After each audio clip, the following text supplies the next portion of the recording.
6 నెలల క్రితం నేను ఈ జుగాడు చేయకపోతే ఈరోజు 2 లక్షలకుండా నష్టం జరిగేవి.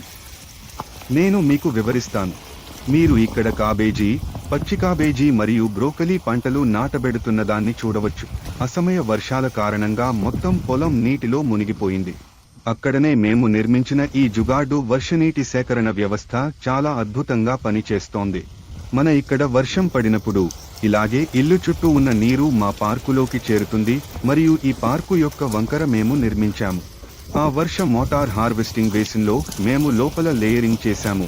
ఇందులో రోడ్డి తక్కలు వేశాము మరియు నీరు వడగట్టి ఈ పైప్లోకి వెళుతుంది.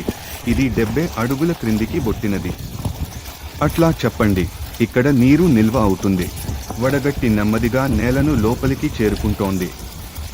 ఇలాంటి పరిస్థితిలో 2 లాభాలు ఉన్నాయి. మా పొలం ఇప్పుడు నీటిలో మునిగిపోకుండా రక్షించబడింది. ఇక రెండవది, ఏప్రిల్ నెలలలో పొడి పడితే మేము ఇదే లోపల బోరింగ్ చేస్తాం.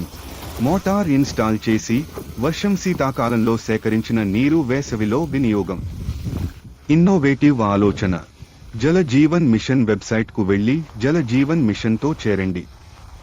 ఇది భారత ప్రభుత్వానికి చెందిన ఒక ఇనిషియేటివ్.